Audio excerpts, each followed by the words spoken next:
West Indies এবং নিউজিল্যান্ডের আজকের ম্যাচটি যারা দেখেননি তাদের জন্য 1 মিনিট সাইলেন্স। ওয়েস্ট ইন্ডিজ বাংলাদেশকে 3-0 ব্যবধানে টি-20 সিরিজটি হারিয়ে নিউজিল্যান্ডে গিয়েছে, যেখানে তাদের 5 ম্যাচের একটি টি-20 সিরিজ চলছে। সেটিরই আজকে দ্বিতীয় ম্যাচ ছিল। প্রথম ম্যাচে ওয়েস্ট ইন্ডিজ, ছোট্ট করে বলে রাখি, প্রথম ম্যাচে ওয়েস্ট ইন্ডিজ কিন্তু একটা ইতিহাস গড়েই নিউজিল্যান্ডকে হারিয়েছিল ইডেন পার্ক, অকল্যান্ডে। তো সেই ম্যাচের ধারাবাহিকতায় আজকেও কিন্তু ওয়েস্ট ইন্ডিজ দারুণ ক্রিকেট খেলেছে। আজকে ওয়েস্ট ইন্ডিজের ম্যাচ যারা মিস করেছেন তারা আসলে টি-20 ক্রিকেটের আমেজ মিস করেছেন। এটাকে আসলে টি-20 ক্রিকেট বলে, এটাকেই বলে ভিনটেজ ক্যারিবিয়ান দল, যে ক্যারিবিয়ান দলটা এতদিন মিসিং ছিল। নিউজিল্যান্ডের বিপক্ষে তাদের মাটিতে গিয়ে তাদেরকে হারিয়ে দেওয়া চারটেখানি কথা নয়, যে কেউ বলে কয়ে এই কাজটি করতে পারবে না, কিন্তু ওয়েস্ট ইন্ডিজ প্রায় অসম্ভবকে আজকে সম্ভব করে ফেলছিল।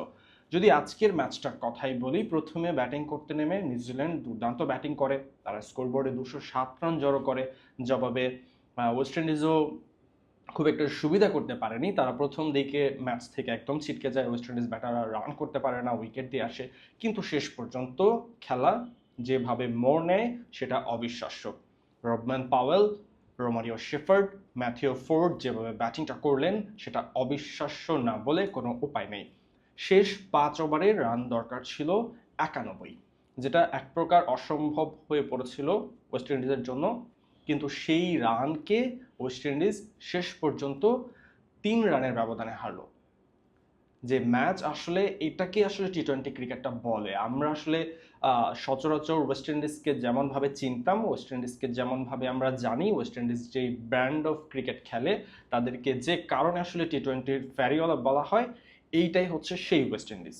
এই ওয়েস্ট ইন্ডিজটাকেই আমরা আসলে খুঁজতেছিলাম। ক্রিকেট লাভার যারা আছেন, যারা ক্রিকেট পছন্দ করেন, ক্রিকেট সংস্কৃতি, ক্রিকেট ঐতিহ্যের সাথে যারা আসলে পরিচিত, তারা ওয়েস্ট ইন্ডিজ ক্রিকেটকে অবশ্যই ক্রিকেটীয় সংস্কৃতির পার্ট না বলে কোনো উপায় নেই। এবং এই ওয়েস্ট ইন্ডিজ ক্রিকেটকে আমরা আসলে মিস করছিলাম গত কয়েক বছরে। এই ওয়েস্ট ইন্ডিজ ক্রিকেট টি-20-তে 2বার বিশ্ব চ্যাম্পিয়ন তারা, সেই দলটা যখন নেপালের মতো অ্যাসোসিয়েট দলের সাথে হেরে যায় তখন আসলে আমাদের মন খারাপ হওয়ারই কথা। তবে আশার বিষয় হচ্ছে, যেটা আমাদেরকে এখন সম্ভাবনা দেখাচ্ছে, ওয়েস্ট ইন্ডিজ দল আবার ফিরে আসছে, ওয়েস্ট ইন্ডিজ দল আবার সেই পুরনো রূপে ফিরে আসার একটা আগমনী বার্তা আমাদেরকে দিচ্ছে। যদি আপনাদেরকে জানিয়ে রাখি, এই বছরেই ওয়েস্ট ইন্ডিজ নেপালের সাথে একটা টি-20 সিরিজে 2-1 ব্যবধানে হেরেছিল, যেটি আরব আমিরাতে অনুষ্ঠিত হয়েছিল। সেই সিরিজের পর আসলে ওয়েস্ট ইন্ডিজ ক্রিকেটে একটা পরিবর্তন আসে। সেই পরিবর্তনটা আসলে সেই সিরিজের পরে না, এর আগেই শুরু হয়েছিল। আমি যদি ছোট্ট করে একটু বলি, ওয়েস্ট ইন্ডিজ ক্রিকেট ধ্বংস করার একটা কারণ হিসেবে বিবেচনা করা হচ্ছিল ফ্র্যাঞ্চাইজি লিগ। যেই ফ্র্যাঞ্চাইজি লিগ নিয়ে ওয়েস্ট ইন্ডিজের ক্রিকেটারদের মধ্যে এবং তাদের নির্বাচক থেকে শুরু করে তাদের বোর্ডের মধ্যে একটা বাজে সম্পর্কের তৈরি হয়েছিল। অনেক সময় বোর্ড বলছিল যে ফ্র্যাঞ্চাইজি লিগ খেলা যাবে না, আবার খেলোয়াড়রা এটার বিরোধিতা করেছিল। তো তাদের মধ্যে একটা ওয়েস্ট ইন্ডিজ ক্রিকেট বোর্ডটাকে ঢেলে সাজানোর একটা রিফর্মেশনের মতো ব্যাপার শুরু হয়, যেখানে ব্র্যান লারার মতো কিংবদন্তিদেরকে দায়িত্ব দেওয়া হচ্ছিল ওয়েস্ট ইন্ডিজ ক্রিকেটটাকে আসলে ঢেলে সাজানোর জন্য। এরপরে আসলে ওয়েস্ট ইন্ডিজ ক্রিকেটটাকে তারা ঢেলে সাজানোর চেষ্টা করে এবং সেটার সুফল কিন্তু এখন ওয়েস্ট ইন্ডিজ পাচ্ছে। এবং আরেকটা জিনিস জানিয়ে রাখি, নেপালের সাথে ওয়েস্ট ইন্ডিজ যে সিরিজটি হেরেছিল, সেই সিরিজটি হারার পর ওয়েস্ট ইন্ডিজের টি-20 স্কোয়াড থেকে একই সাথে 9 থেকে 10 জন খেলোয়াড়কে বাদ দেওয়া হয়েছিল, যেটা অবিশ্বাস্য ছিল ওয়ান টাইপ অফ। কারণ একটি সিরিজের পরে আপনি যখন আরেকটি সিরিজ খেলতে যাবেন এবং সেই সিরিজ থেকে যখন আপনি 9 থেকে 10 জন খেলোয়াড়কে বাদ দিয়ে আবার নতুন একটা স্কোয়াড গড়বেন, সেটা অবশ্যই কোনো স্বাভাবিক ব্যাপার হতে পারে না। এবং আমাদের মতো, বাংলাদেশের মতো দলরা তো সেটা কখনোই করতে পারবো না, বা বিশ্বের কোনো দেশই আসলে এটা করতে চাইবে না। বাট ওয়েস্ট ইন্ডিজ কিন্তু তেমন একটা ব্যাপার করেছিল ডারেন সামির নেতৃত্বে। আসলে ডারেন সামি নিজেই এটার পেছনে ছিলেন অনেক বড় একটা কারণ হয়ে।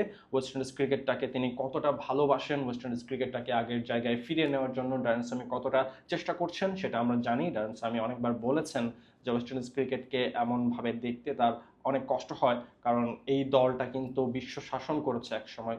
এখন তারা যেভাবে বাজে সময় পার করছে, এটা কোনোভাবেই কাম্য নয় তাদের কাছ থেকে। তো যে ব্যাপারটা আসলে বলছিলাম, ওয়েস্ট ইন্ডিজ ক্রিকেট একটা রিফর্মের ভিতর দিয়ে যাচ্ছিল, এখন সেটার সুফল তারা পেতে শুরু করেছে। তারা বাংলাদেশের মাটিতে এসে 3-0 ব্যবধানে টি-20 বাংলাদেশকে হারিয়েছে এবং এখন নিউজিল্যান্ডের মাটিতে গিয়ে নিউজিল্যান্ডকে প্রথম ম্যাচটা হারালো, আজকে অবিশ্বাস্য ক্রিকেট খেললো এবং এই সিরিজটা দেখার বিষয় শেষ পর্যন্ত কারা জিতে। এই সিরিজে টি-20 সিরিজে আরও 3টি ম্যাচ বাকি আছে যেখানে একটা হাড্ডাহাড্ডি লড়াই হওয়ার কথা এবং হাড্ডাহাড্ডি লড়াই হওয়ার একটা আভাস পাওয়া যাচ্ছে এখন অবধি। আশা করি ওয়েস্ট ইন্ডিজ ক্রিকেটের জন্য আমরা আসলে প্রে করি ওয়েস্ট ইন্ডিজ ক্রিকেট আগের মতো আবার হয়ে যাক, ওয়েস্ট ইন্ডিজ ক্রিকেট বিশ্ব শাসন করুক, তারাই আসলে ক্রিকেটের সৌন্দর্য, তারাই ক্রিকেটটাকে বহন করে। পৃথিবীর যে পরাশক্তিগুলো আছে ক্রিকেটে তাদের মধ্যে West Indies one of the finest team. তারা গত কিছুদিন আগে যেভাবে ভেঙে পড়েছিল এখন আবার সেই জায়গা থেকে তারা উঠে দাঁড়িয়েছে, সেটা অবশ্যই ক্রিকেটের জন্য মঙ্গলকর কিছু।